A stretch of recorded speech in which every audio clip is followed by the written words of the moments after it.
यहां भी होगा वहां भी होगा, अब तो सारे जहां में होगा क्या केकेआर का जलवा जलवा जलवा। जी हां, बात करें आईपीएल 2024 में तो Kolkata night Riders points table पर टॉप पर आ चुकी है, लेकिन उससे भी बड़ी खुशखबरी आई है। वो खुशखबरी ये है कि पॉइंट्स टेबल में सिर्फ टॉप ही नहीं बल्कि केकेआर ने ये भी इंश्योर कर लिया है कि वो टॉप 2 में फिनिश करने वाले हैं, यानी फाइनल में पहुंचने के लिए उनको 2 मौके मिलेंगे। तो भैया ये कैसे होगा, कैसे हुआ? अभी तो आप तो यही जान रहे थे कि वो टॉप पर आए हैं और क्वालिफाई कर चुके हैं प्लेऑफ के लिए, लेकिन टॉप 2 में फिनिश करेंगे ये कैसे सुनिश्चित हो गया?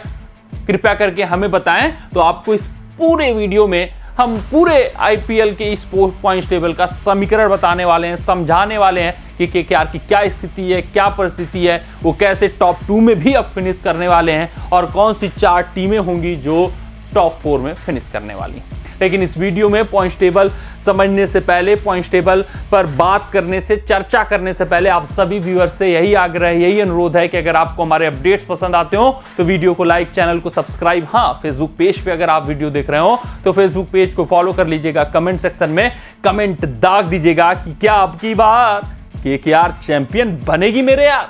तो आते हैं, अगर आपने खूबसूरत काम अपना कर लिया हो तो देख लेते हैं पॉइंट्स टेबल का सूरत हाल क्या है। तो ये टॉप 5 टीमें, केकेआर पहले स्थान पर है, क्यों इनके आगे लिखा जा चुका है, पहली टीम बन चुके हैं, तो हम भी क्यों लिख देते हैं भैया। क्यों जो गलती हुई है वहां पर एडिटर से उसको, उस गलती को सुधारते हुए ये क्यों लिख दिया जाए, ये हो चुका है। केकेआर क्वालिफाइड हो चुकी है, आरआर, एसआरएच, सीएसके, डीसी आप देख सकते हैं क्रमशः स्थान पर बने हुए हैं। फिर उसके बाद बात करें बॉटम की 5 टीमों की तो LSG, RCB, GT, MI, PBKS, वो जहां पर एमआई, पीबीकेएस 2 ऐसी टीमें हैं जिनके आगे ई लिखा चुका है। आप एक तौर से मान सकते हैं कि जीटी भी बाहर हो चुकी है। 3 टीमें हैं, जीटी, एमआई, पीबीकेएस। हाँ, लड़ाई जारी है, लड़ाई है आरसीबी, लड़ाई है एलएसजी, लड़ाई है डीसी, लड़ाई है सीएसके। लेकिन जो कल के मुकाबले हैं, यानी कि संडे का जो डबल हेडर है आज के मुकाबले, वहां पर जो मुकाबले होंगे डीसी वर्सेस आरसीबी, वो लगभग तय करेगा कि कौन सी चौथी टीम होगी। सीएसके वर्सेस वहां पर आरआर, ये तय होगा कि आरआर क्यों लिखा जाएगा उनके आगे और सीएसके का क्या है आगे का राह। इस काफी कुछ संडे के जो डबल हेडर मुकाबले होने वाले वहां से हमें पता चलने वाला है। लेकिन बात कर लेते हैं कोलकाता नाइट राइडर्स की, जिस बात को आप काफी बेसब्री से जानना चाहते हैं कि आखिरकार कोलकाता नाइट राइडर्स टॉप 2 में कैसे फिनिश करने वाली है। तो यहां पर अगर हम एसआरएच के पॉइंट देखें तो अगर दोनों मुकाबले जीत जाते हैं तो 18 पॉइंटों तक पहुंचेंगे, यानी अब कोई भी ऐसी टीम नहीं है, राजस्थान रॉयल्स को अगर हम छोड़ दें तो जो 20 पॉइंटों तक पहुंचे, यानी कि 18 पॉइंटों पे सेकेंड स्पॉट की लड़ाई होने वाली है। और वहीं सीएसके की बात करें तो ये भैया अपने दोनों मुकाबले जीत जाते हैं तो 16 तक ही रहेंगे, अब केकेआर से पीछे रहेंगे। अब केकेआर को सिर्फ और सिर्फ एक टीम पीछे कर सकती है, वो है सनराइजर हैदराबाद। अब उसको समझते हैं।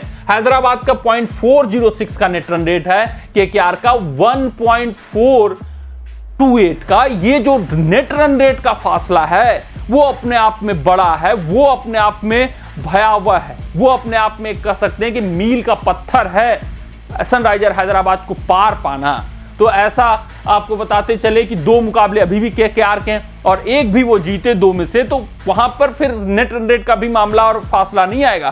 केकेआर को श्योर है कि टॉप 2 में फिनिश करना है, उसमें अब कोई दो राय नहीं है। हाँ, नेट रन रेट पे पेच फंसेगा तो वहां पर इन्होंने नेट रन रेट को भी इतना मजबूत, इतना सशक्त कर लिया है कि एसआरएच को वहां पर पहुंचने के लिए एड़ी चोटी का जोर लगाना होगा, या यूं कह सकते हैं कि छठी का दूध भी याद आ सकता है उनका। तो उनको तो भैया सनराइजर हैदराबाद के लिए बहुत कठिन हो चुका है, बहुत मुश्किल हो चुका है केकेआर से पार पाना। और कोई भी टीम नहीं है, ना ही सीएसके में उतना दमखम है, ना डीसी में, ना एलएसजी में, ना आरसीबी में कि वो केकेआर से पार कर पा सकते हैं। तो यानी ये तय हो गया है कि केकेआर ही ऐसी टीम है जो टॉप 2 में फिनिश करने वाली है। पहली टीम राजस्थान होगी। तो टॉप 2 में फिनिश करने वाली यही दोनों टीमें होने वाली हैं। अब बात कर लेते हैं कि अन्य 2 टीमें कौन होंगी। तो देखिए, सनराइजर हैदराबाद 14 पॉइंट पा चुका है, उसको सिर्फ और सिर्फ इतना इंश्योर करना है कि 2 मुकाबलों में 1 जीत, या फिर यह भी इंश्योर करना है कि दोनों मुकाबले अगर वो हारे भी तो इतने कम अंतर से हारे कि नेट रन रेट पे बहुत असर ना पड़े। तो तीसरी टीम सनराइजर हैदराबाद है। और अगर अब हम चौथी टीम की बात करें तो यहां पर सीएसके का पेच फंसा हुआ है। सीएसके वर्सेस आरआर का मुकाबला डिसाइड करेगा कि सीएसके पहुंचेगा या नहीं पहुंचेगा। अगर सीएसके यहां पर हारता है आरआर से तो फिर भैया आरसीबी का सीएसके से मुकाबला है। वहां पर अगर आरसीबी हराती है तो फिर चीजें सीएसके के लिए कठिन हो जाएगी, मुश्किल हो जाएगी और सीएसके बाहर हो जाएगी, यानी आरसीबी लड़ाई में है। आरसीबी का मुकाबला दिल्ली कैपिटल से है, आपको भी पता है आज का, और वहां पर अगर आरसीबी जीतती है तो फिर वो दिल्ली कैपिटल से भी ऊपर आ जाएंगे। सीएसके अगर हारती आरआर से तो फिर आरसीबी सीएसके के भी ऊपर आ जाएगी, और आरसीबी अगर सीएसके को हराती है तो बिना नेट रन रेट के वो प्लेऑफ में पहुंच जाएंगे। वहीं लखनऊ सुपर जायंट्स भी 16 पॉइंटों तक पहुंच सकती है,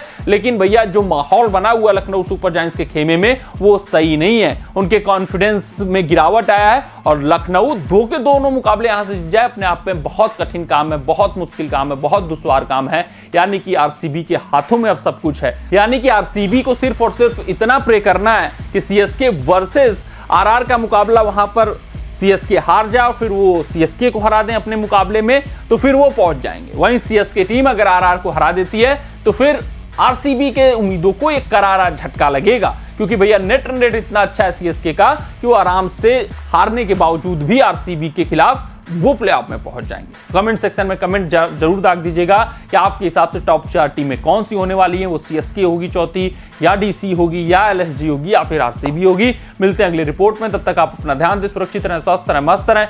जय हिंद, जय भारत। अगर ये वीडियो आपको पसंद आया हो तो इसे लाइक और शेयर करें, और क्रिकेट से जुड़ी अन्य जानकारियों के लिए हमारे चैनल को सब्सक्राइब करना ना भूलें।